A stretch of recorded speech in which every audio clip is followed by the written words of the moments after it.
मुख्यमंत्री हेमंत सोरेन को ईडी के लगातार मिल रहे समन के बीच सीएम की कुर्सी छोड़ने और उनकी पत्नी कल्पना सोरेन को मुख्यमंत्री बनाने की जो अटकलें हैं वो भी गर्म है। और इसी कड़ी में झारखंड मुक्ति मोर्चा की एक अहम बैठक आज शाम 4:30 बजे बुलाई गई है।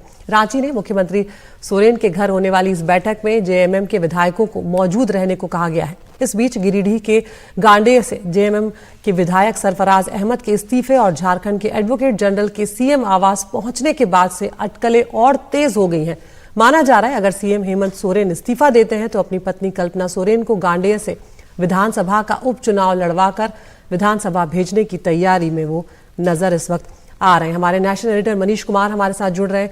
मनीष, बहुत सारी खबरें इस वक्त झारखंड में चल रही हैं। एक तरफ मुख्यमंत्री पद को लेकर, एक तरफ ईडी की रेड, क्या कुछ जानकारी इस वक्त आपके पास है?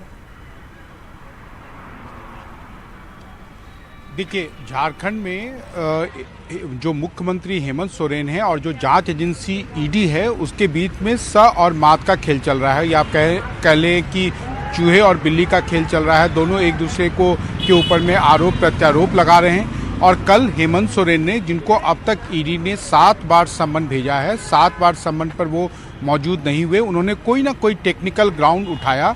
कल भी उन्होंने ईडी को एक पत्र अपने विशेष मैसेंजर के माध्यम से भेजा था और उसमें कई सारे सवाल उठाए थे।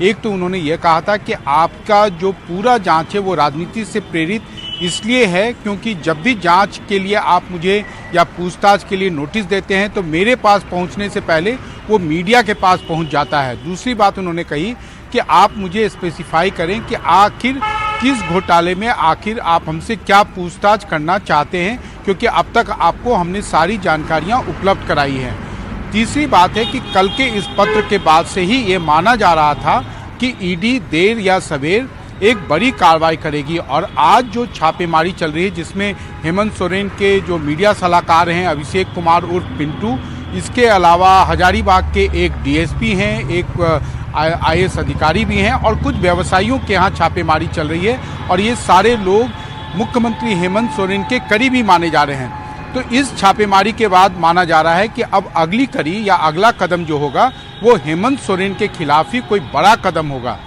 तीसरी बात यह है कि आज जो महागठबंधन की बैठक बुलाई गई है, इस बैठक में क्या होगा? निश्चित रूप से जब भी हेमंत सोरेन सरकार पर कोई भी संकट आता है अदिति, तो महागठबंधन के विधायक दल की बैठक होती है, वो कई दिनों तक चलती है। और आज भी बैठक में स्थिति की समीक्षा की जाएगी और हो सकता है कि इसमें एक प्रस्ताव पारित कर हेमंत सोरेन के नेतृत्व में आस्था व्यक्त की जाए। जहां तक हेमंत सोरेन की पत्नी कल्पना सोरेन को मुख्यमंत्री बनाए जाने का सवाल है तो वो उसी समय में होगा। हालांकि अभी हेमंत सोरेन ने कल देर शाम इस खबर का खंडन किया था, लेकिन जब से गांडेय सीट से सरफराज अहमद ने इस्तीफा दिया है उसके बाद ये अटकलें तेज हो गई हैं। लेकिन वो स्थिति या वो जो कदम उसी समय उठाया जाएगा कि जब जांच एजेंसी ईडी हेमंत सोरेन के खिलाफ कोई ड्रास्टिक एक्शन, जिसमें कि उनकी गिरफ्तारी शामिल है, वैसा कदम उठाती है और एक नए मुख्यमंत्री के बनने की संभावना बनती है। वैसे में उस विकल्प पर हेमंत सोरेन निश्चित रूप से आप कह सकते हैं कि कदम उठाएंगे।